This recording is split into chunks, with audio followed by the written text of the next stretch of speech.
either on my side. That's good. If either of them are around, it means they're keeping a low profile. Then we don't have to worry about being arrested or anything like that. Didn't see any boundary notices, so maybe. The east side of town is somewhat of a slum. I didn't poke my nose around too much. Too many narrow streets and dark corners. Too many people sat around and looked at me as I passed. Did they recognize you? I don't think so. More likely, I was seen as a stranger. In places like that, people can sniff you out if you're not a local. We need to go there, though. And we will, tomorrow, together. Anything else strange?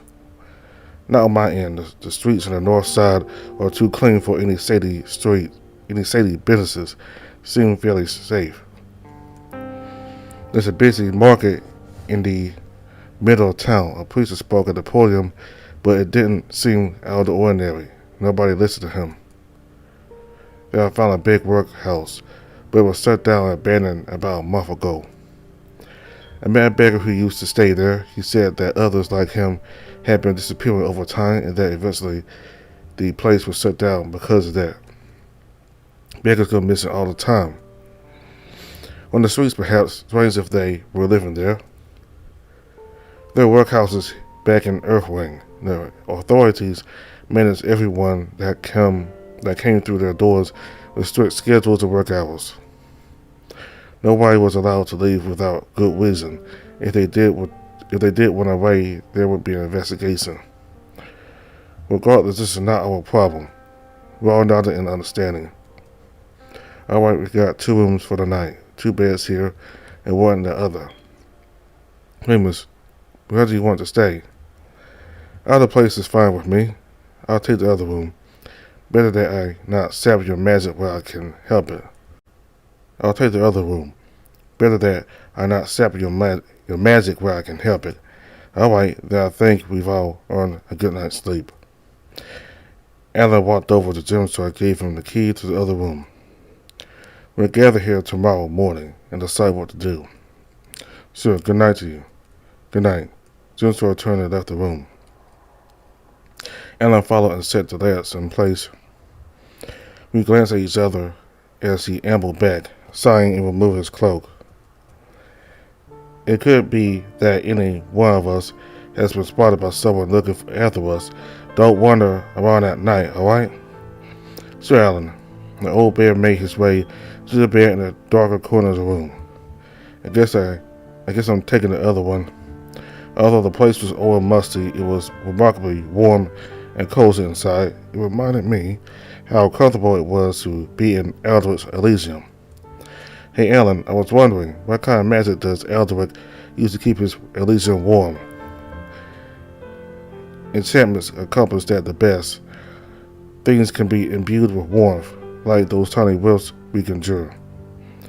Force enough energy into a wand and you can make a stove out of it. The old bear removed his boots and began tugging on his shirt to remove it.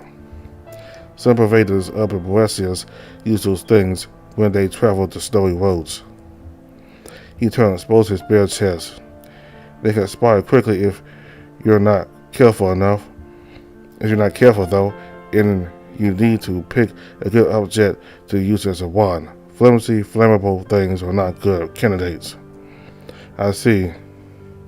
Usually it's better to just have thick, insulated walls if you can help it, just like this inn. But in large places like Eldritch Elysium, it's rather necessary to employ magic. He stared back at me as I fell into a hazy stupor. Are you alright? Yes, I'm just a bit tired. He nodded. Alright, lay down then. Tomorrow might be a longer day. My body did as he asked, almost reflexively, crashing into the bed and turning to face the wall, somewhat bothered in my mind. Good night. Good night. I've never been so aware of lying in bed before, as if things were happening while I was witnessing it from an outside place. Seeing Alan without a struggle made some deep part of me flicker, tripping up my thoughts. I can't believe I never realized it until now, but he's extremely handsome. You can't draw on this, Weymouth. There's never been a doubt in my mind that I care for him deeply. He's been so kind to me. I'd be dead without him. I can hear his gentle breathing even from here. Mercy, how am I going to get through this? Eventually my anxieties for Alan were drowned out by the specter of sleep. If I dreamed and I did not remember it the next morning. Weymouth, huh? Jim's coming soon. Are you okay to get up? Yeah, I'm awake. I'll go fix us some breakfast. Okay, later, after all three of us were finished with our meals, it was time to plan again.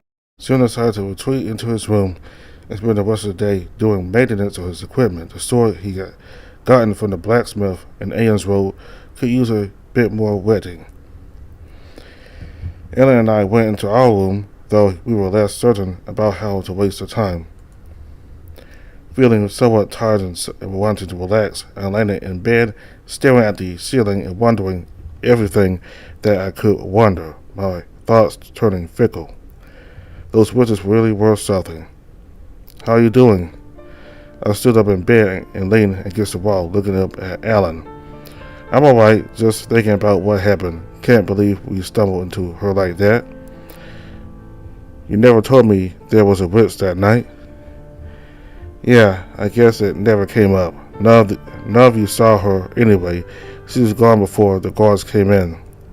Back then I didn't even know what it meant to be a witch, and I still know relatively little.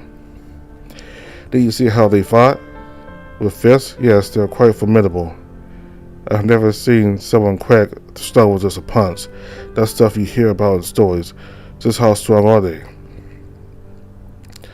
Much, much stronger than you or I. Anyone who says girls are weak has never met a witch. Let me tell you. They can use magic to alter their bodies and enhance their physical strength, changing their muscles and skin to be as tough as iron. Is that elasticity? It is. Did I teach you that? No, Anatole told me about it in Vergarian, but all he did with it was paint his nails a different color. Alan chuckled. Did he really?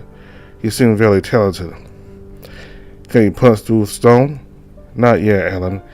He's still learning. Don't make fun of him. He's a teacher. I'm not a teacher anymore.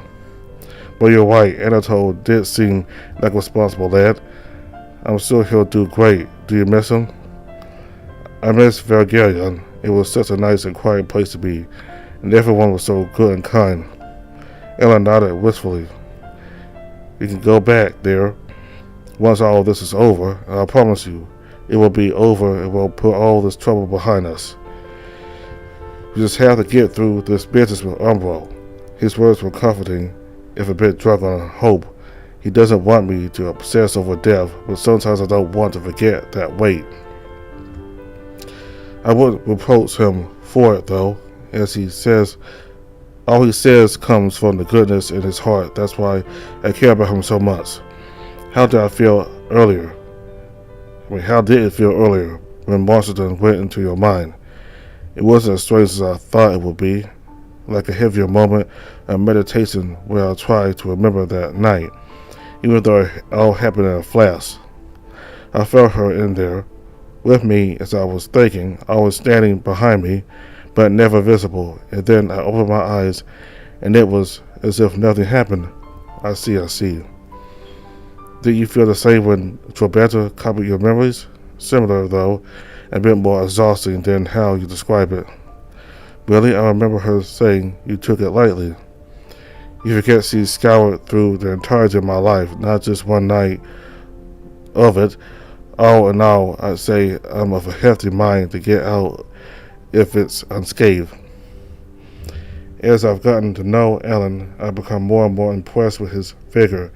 Anyone else's age wouldn't have gotten through half of this journey, and yet he still gets less tired than I do.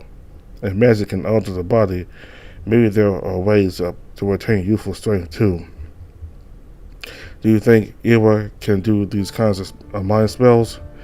She's young. I'm not too certain about how witches learn their functions, but I wouldn't be surprised if she could do it just as well. As far as I know, witches can do much more. If Amulet was able to was able to rally a crowd like that, then you can imagine how far witches are able to assert control over others. Why? Are you worried Ira will pop in your mind? Why? Are you worried Ira will pop into your head? There he goes again with a suggestive grin and chuckle. I think it's time I told him about me. You couldn't be more wrong, Alan. I'm not into girls. Oh. If Wits ever gets into my mind, she'll know right away there's nothing to worry about. Sorry, Woodman, I didn't realize. The awkward pause lingered for a while, as it usually happened whenever I told someone that. She'll know right away. Does that mean you're thinking of men all the time? No, Alan, it's not like that.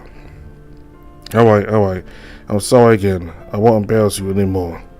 At least he's playful about it. I knew he wouldn't be upset once he learned about me, but it still felt good knowing that he was aware. Part of me wonders if he leans that way too. I'm almost certain he does from the way he talks about his past and the things he said in Elysium. Then again, he keeps mentioning Pervader and Ira as if they were attractive, and they are, but not in the way I can appreciate them. Maybe it's just wistful thinking. Wistful. Neither of us wanted to push the subject further, so we spent the rest of the day talking idly until we tired each other out. Soon after, the evening died down, and nightfall welcomed us to sleep. We all woke up early the next morning and prepared for the day's task, gathering around the map of the town.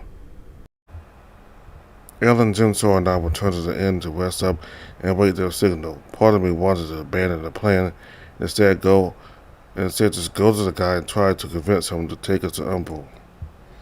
I never thought we'd end up butting heads with criminals like this when we set out a chariot. Given Worker's offer to let us join when we last met, is it a mistake to engage in this dangerous behavior instead of just talking? It might make everything worse. Ramus, yeah? You don't have to come with us, you know?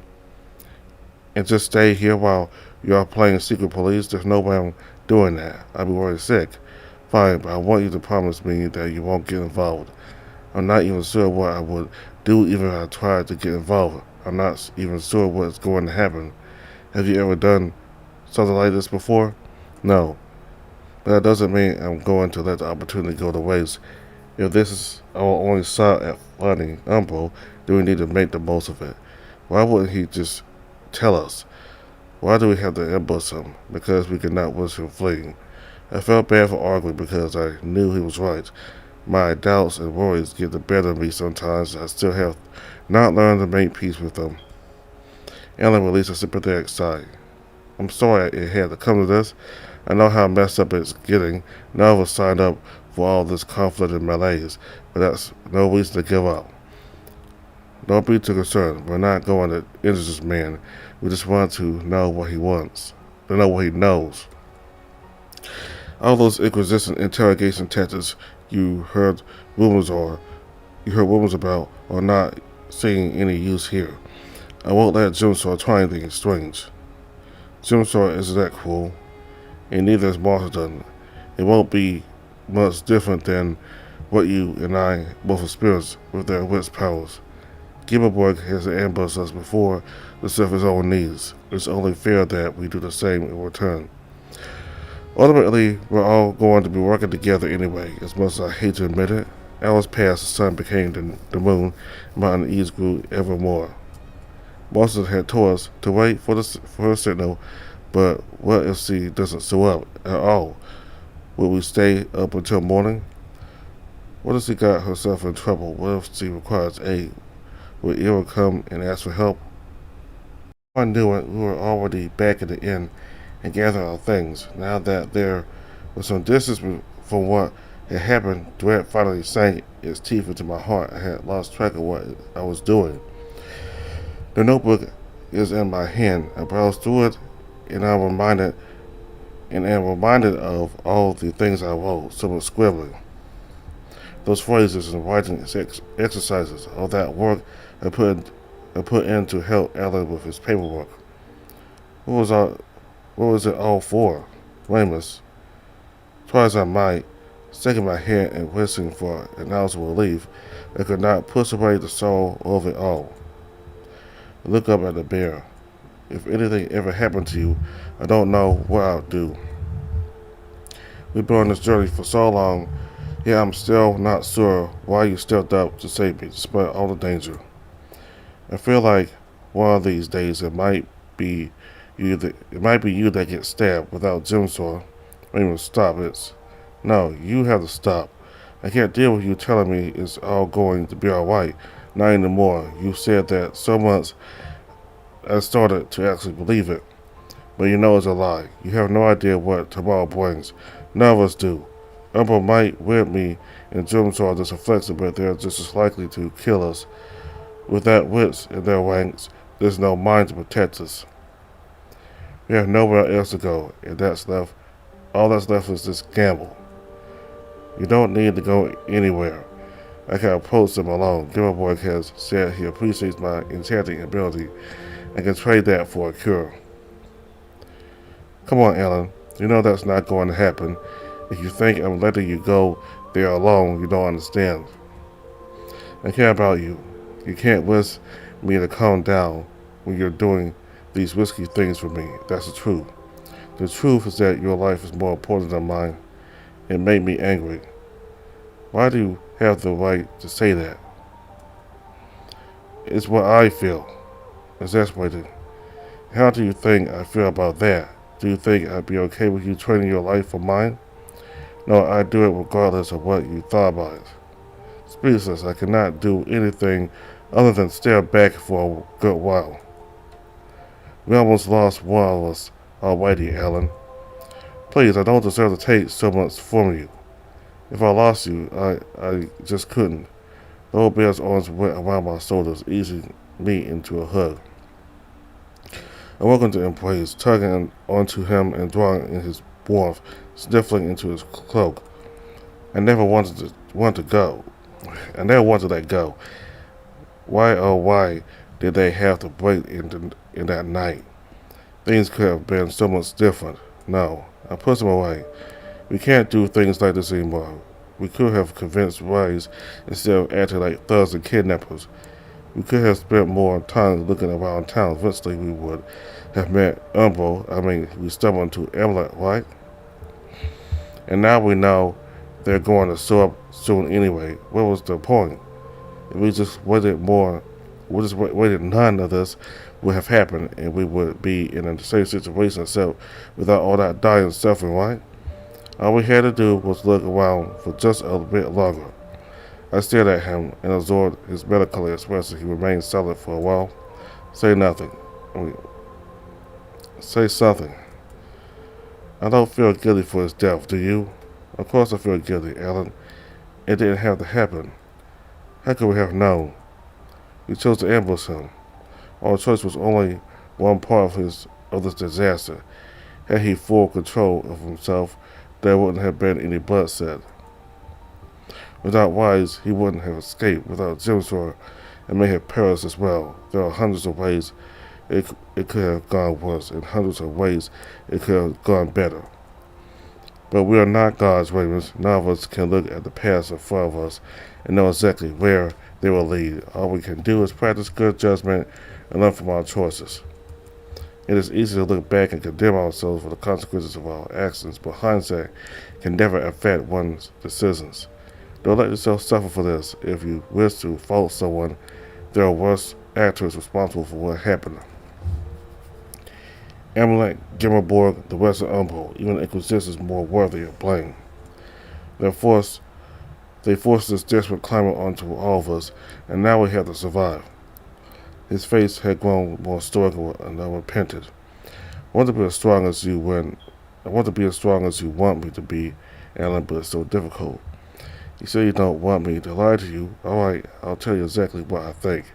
I'm willing to go to any length to make sure you rid yourself of that curse and keep on living. I don't care what happens to Umbro, to the Inquisition, to the Tributaria, or to the rest of them. None of that matters to me. The world may burn tomorrow, but I'll keep guiding you through the flames until I see you safe on the other side. I told you, and I'll keep telling you if you forget. Your life is the only thing that matters. But why? Why am I so important? I don't understand. because I cannot survive another fall. Because I cannot survive another failure. He flinched as his voice cracked, struggling to retain his composure. My arrogance, my own selfish reasons, my ego. Because of it, I lost Roy, and then I lost Tillis. I abandoned him when he needed me most, and I stayed away. I stayed away long enough that I may never earn his forgiveness. Tears welled in the corners of his eyes. I've been sick, Ramus, wrecked by my own neglect and disappointments.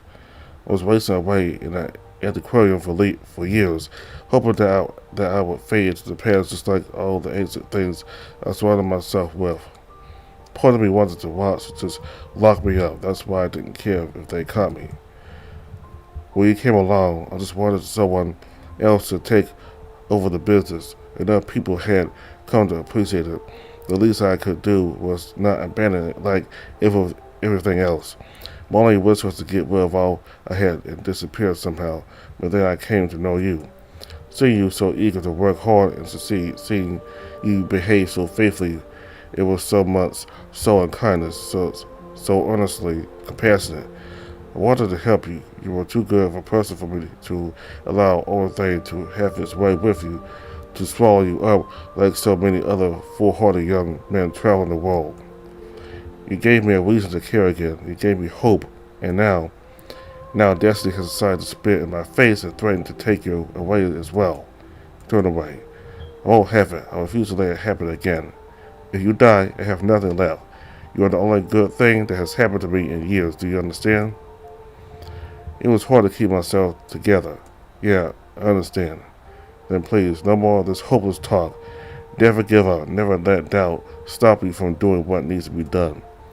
If you want to do it for yourself, do it for me, because you're important. Okay. I struggled to keep the tears away. My own defense was the tired drunkenness that stopped me from processing all his words. I wanted to reply, but when I looked at him and saw his caring eyes, I knew there wasn't any need for anything else, at least not right now. The old bear has been keeping those thoughts bottled up within him. Now, for the first time since we left Chiliad, and I finally felt like I understand what is going on. Alan. Oh, Alan. Thank you for letting me know. Finishing up our business at the end gave both of us enough time to decompress from that conversation. As the hour progressed, we did see changes. His breathing had gotten softer, his spasms had ceased. He did not sweat any longer. Marston tilted her head upwards, removing herself from his mind. Is it done? Almost.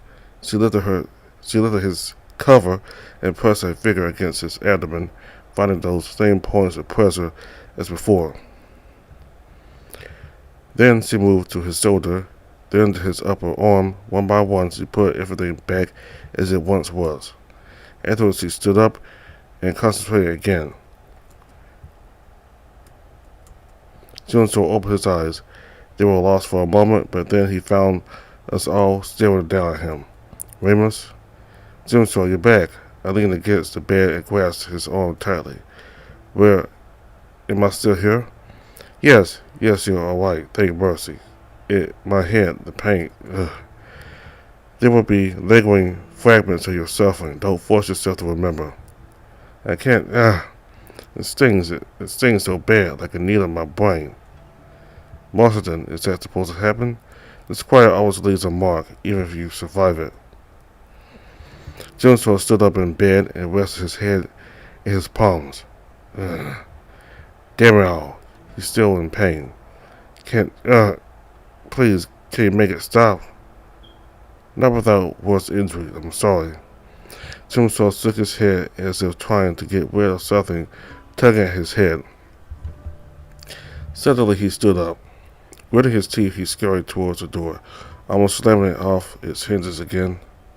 He went outside. Junso, it will take time before he grows accustomed to his new condition. At last, expect it to get worse before it gets better.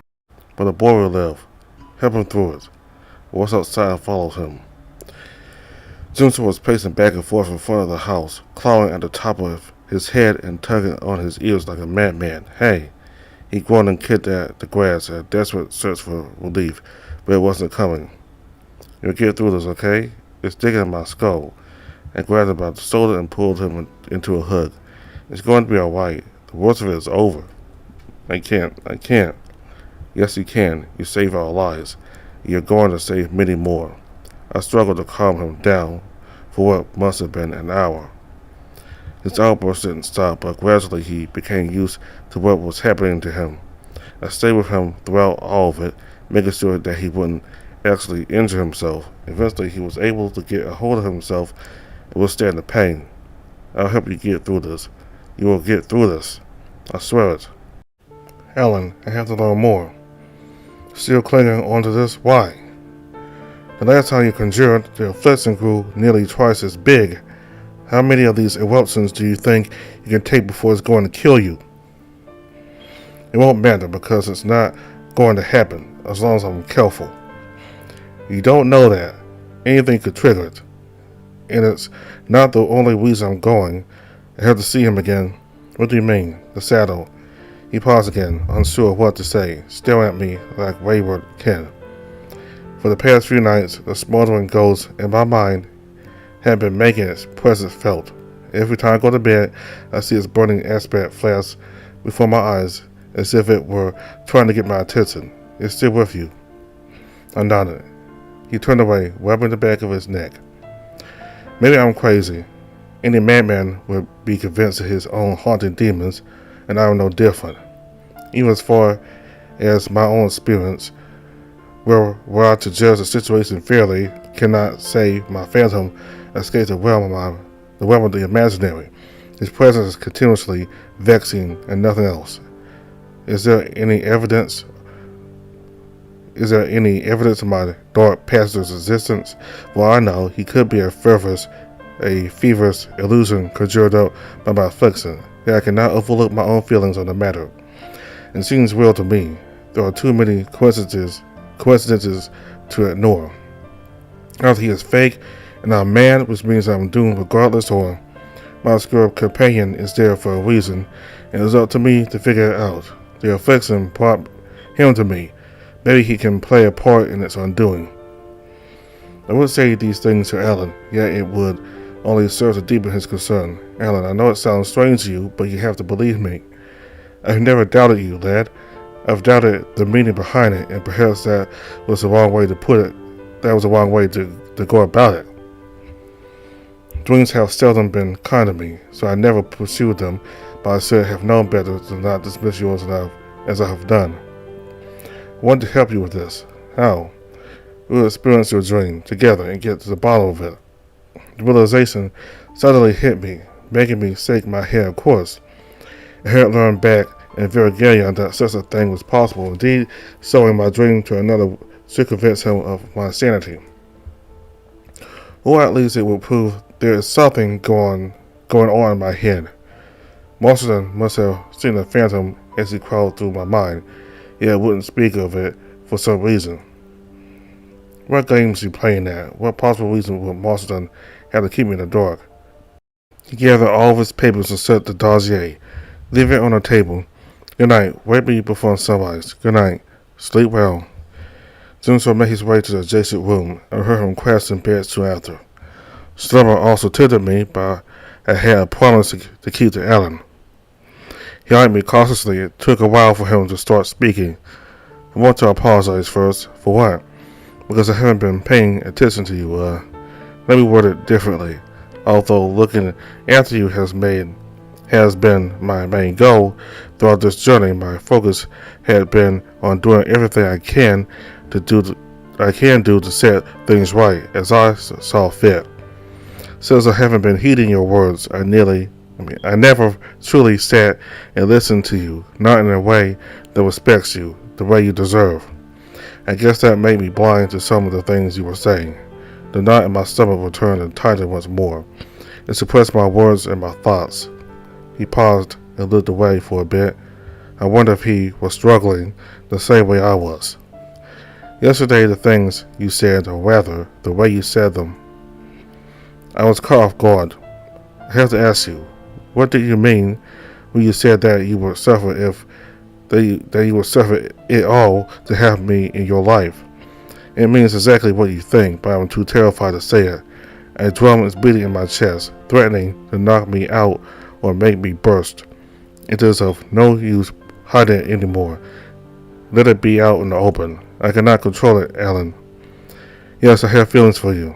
I've had them for a while, but it also took some time for me to understand them myself. You make me feel safe and desired. I don't know if you meant your feelings in the same way, but your kindness and care. He is what I've always sought in other men. He turned around and started rubbing at his temple. For a moment I thought he would be brewing with anger. I'm sorry if you didn't want to hear. No, it's alright. There's no reason to be ashamed. I should have picked up on it sooner. I'm sorry. I'm still not sure what to think. I never considered it before, that another man could desire you. No way, miss. I am no different than you in that regard. It is a surprise. It never occurred to me that something like this could bloom on such a journey, when so many things are happening. Are you upset with me? No, you know I care for you. I just never thought about it that way. Even if we were in normal circumstances, Raymond, I'm old enough to be your father. I do not admit my feelings to press you. If you do not share my affection, then we will leave it at that. But do not give me arguments to doubt my feelings, because that will not help, old laddie. Time seemed to freeze in place as I sat there, calming myself down in the gathering silence. I had said all that needed to be said. It was up to him to contend with my words. At least my suspicions were correct. He too fancied men. After a bit of pacing back and forth, he spoke up again. I shouldn't have brought it up tonight. Not when we have so much on our plates already. Is that all you have to say? No, Raymond, but I need time to think about what you said. I'm glad you told me, though. Now, I think we should both get some sleep. Midday tomorrow. Yeah. He gave me a sad smile, then turned away and retreated to his bed. A mound of emotions had amassed in my heart and slowly began to wither. I feel like crying. I can't let anyone see me like this. My feet dragged to the remaining bed and I sank my face into the pillow to hide the tears. Wasn't sure if it was joy or sorrow or something else. My gentle sobs carried me to sleep. I'll deal with it tomorrow.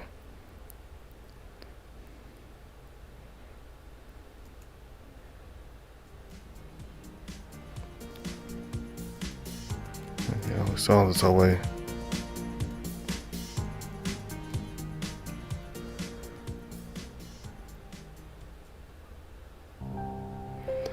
Okay, so both of them confessed to each other that they were attracted to other men. Now, we don't actually know a whole lot about Jim Sawyer and whether he's attracted to men, but it's now obvious here in Alan's route that both Alan and Ramus are attracted to men.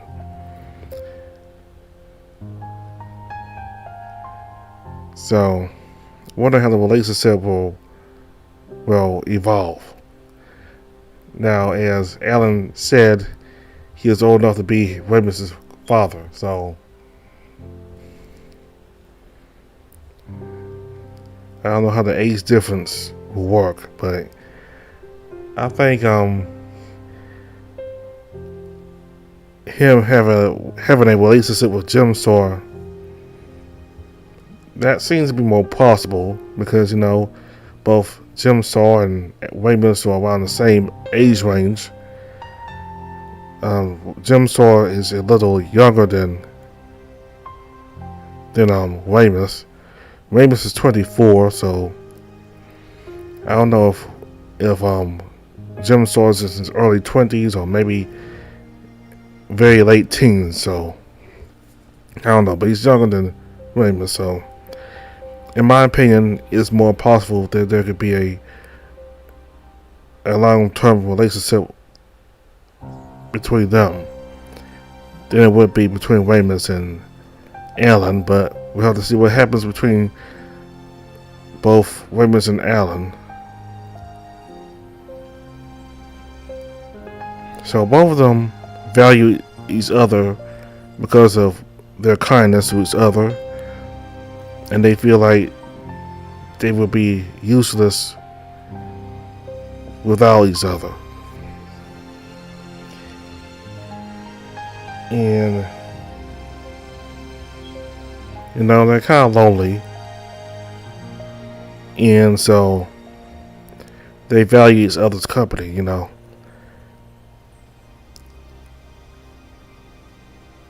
Ever since Alan lost Roy when he created that portal, and when Chillers got angry with him that he went away from Alan, ever since those two, ever since Alan lost the two of them, he's been depressed. And he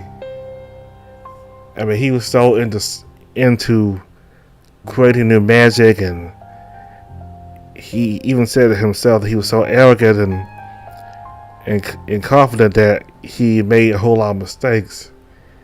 He lost Roy, and Sheila doesn't want anything to do with him. So he's a lonely person, and ever since everything that happened in Chariot happened,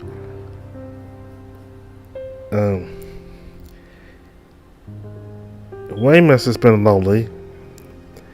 Sure, you got Zimsor, but he feels lonely. So both of them value each other's company. So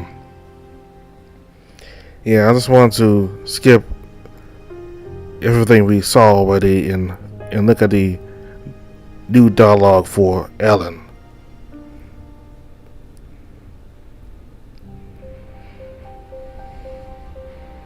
So that's all for Pervader for now. We'll caught up with everything for Pervader. When a new update comes out, I'll have a video out for that, whenever that may be, because there hasn't been an update since March of 2023, almost a year ago, like 10 months ago. So hopefully sometime later this year there'll be an update.